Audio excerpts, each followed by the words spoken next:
Halo, perkenalkan nama saya Yulita Rosalina Batu dengan NIM 2201140027. Di sini saya akan membagikan materi terkait dengan isu dan masalah sosial budaya dalam pengajaran IPS.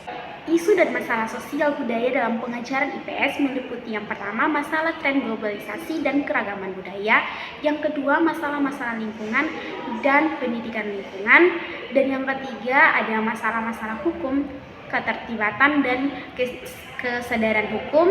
Yang keempat, masalah-masalah hukum dan pendidikan kesadaran hukum warga negara. Pelajaran IPS bagaimanapun merupakan disiplin ilmu yang mengkaji tentang manusia dan pola-pola interaksi dengan lingkungan di luar dirinya.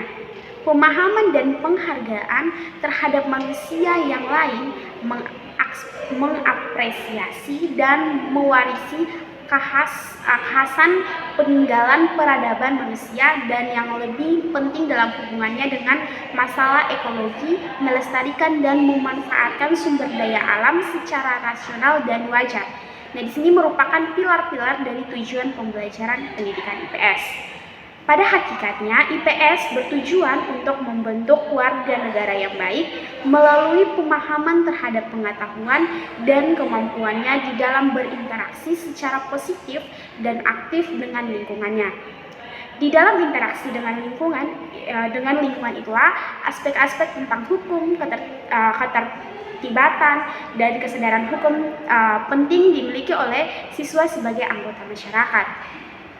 Dalam isu dan masalah sosial budaya dalam pengajaran IPS, di sini guru harus dapat memahami arti globalisasi secara baik agar dapat diperkenalkan oleh siswa agar mereka dapat menjadi warga negara yang efektif. Nah, di sini hal tersebut dapat dilakukan dengan pendidikan formal.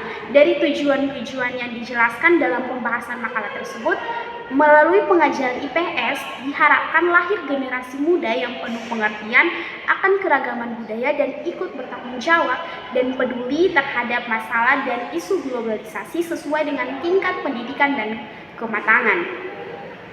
Nah, dalam memecahkan masalah mengenai lingkungan, seharusnya pendidikan IPS diberikan di tingkat sekolah dengan materi yang tak terpisahkan dengan masalah-masalah ekologi.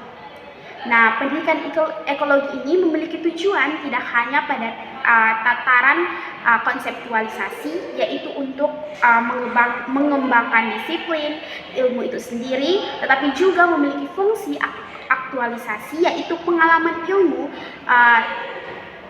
ilmu dalam konteks praktis sehingga dapat bermanfaat secara langsung untuk kepentingan keselamatan, kesejahteraan, dan keharmonisan manusia di satu sisi dalam hubungannya dengan lingkungan alam dan lingkungan di sekitarnya.